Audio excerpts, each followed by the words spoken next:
You are watching ABS-CBN Sports exclusive broadcast of the 74th season of the Women's Volleyball Tournament for the UAAP.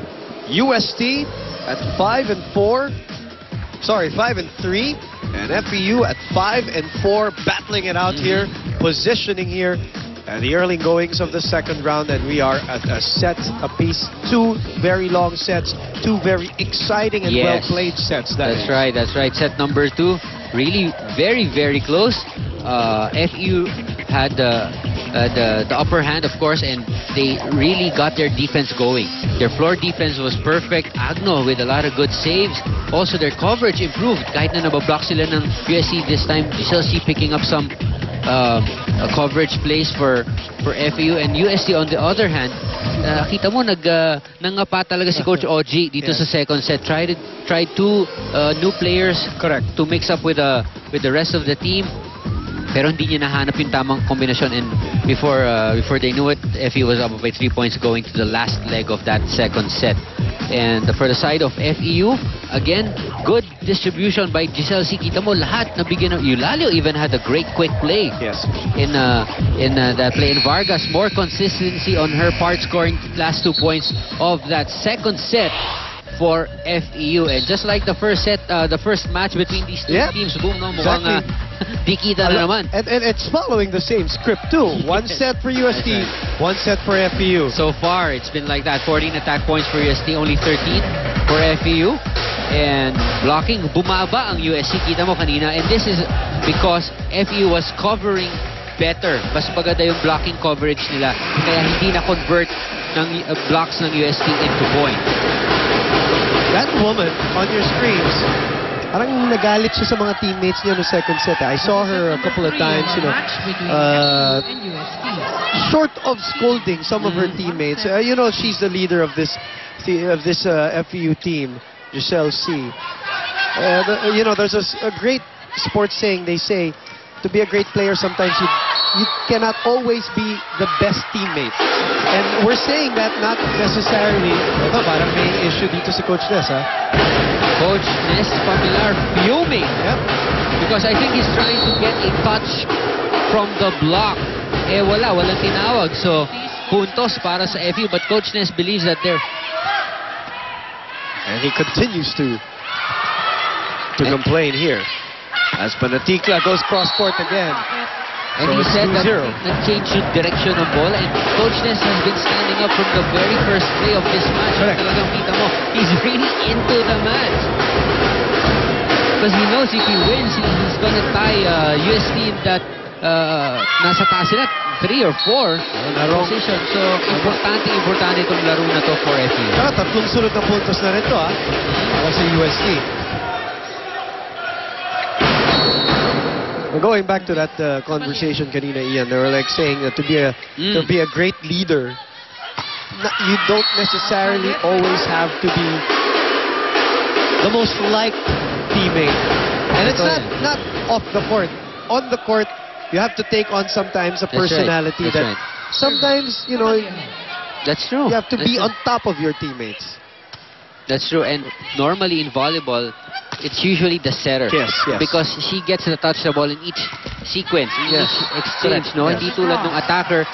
Siguro mabibigyan ka during, swerte na sa tatlo habang nasa harap ka. Pero yung setter, each and every exchange or play talagang dumadaan sa kanya. So normally it's a setter who gives those commands to the rest of the team. And you have a great relationship off the court, and you know you can be all good, and but on the court, if you really want to win, the leaders demand, you know, a certain kind of performance, maybe even a certain kind of disposition from your teammates.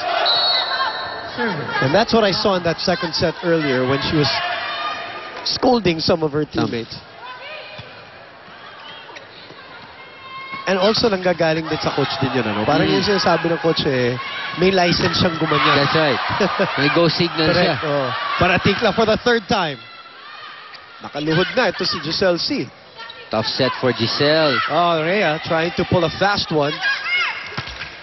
Ooh! Point for FEU. Again, ball distribution, very effective for FEU. So humabol dito ang FEU, and speaking of them, let's go to Erica Liboro. Boom, I have to get back on my previous report earlier that the Lady Tamras were instructed to play smarter volleyball. Well, the coaching staff could see that UST is doing the same thing to them. Well, Coach Ness, instructions for this set is quite simple and specific. Kailangan sumugod kayo sa bola at idayo sa receiver nila. It's important to keep an eye on their drop ball and anticipate their spikers. Now, one thing that Coach worries about is that when they are on the lead, the girls have that tendency to relax and that the Tigers make it easy to come back.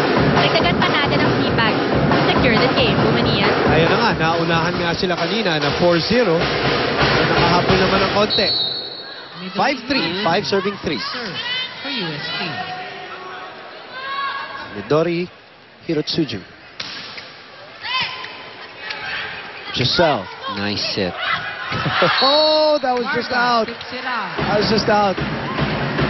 Vargas saying, sabi ko na sa inyo, di ko kaya pumalo ng mahina. Parang sa Panta rin yan, no? 9 out of 10. One year lang talaga. Full swing. Oh. Service, Hirotsuju. Well, that was a great set from Giselle. Good serve. Giselle calls out Winnet. Quick set. Rojas digging. Giselle C setting up Paniel. No blockers there.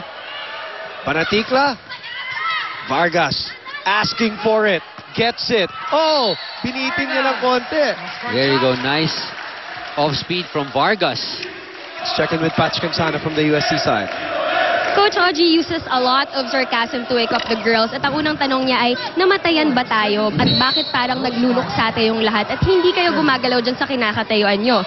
It started with that service ace of FEU that troubled UST, and from there, unnecessary errors were made.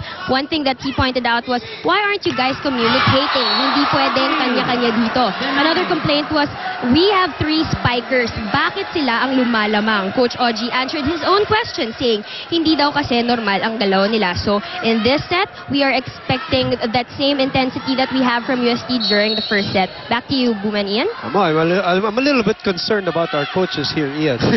Kasi yung isa, namatayan ng analogy, si Coach Shaq naman dito sa kabila, namatanda naman daw yung team niya. mga ginagamit nila dito. Ewan ko saan nila dinadampot yun. But of course, we're just making fun. They're very serious about what they do, but we do understand what they're trying to say. At ito na nga yung sinasabi ni Coach Mamon. Umabot na 6-6. That's right. Look at this FEU now with the advantage when it comes to blocking. They've had a lot of success here in the third set. Correct. Oh, miscommunication. Nice serve. Caballero, yes. That was a great serve from Vargas. Vargas, who has lost some weight from last year. Do you remember, no, Ian, when she came in? The fitness of this FEU team has really also had been evident, very evident this year.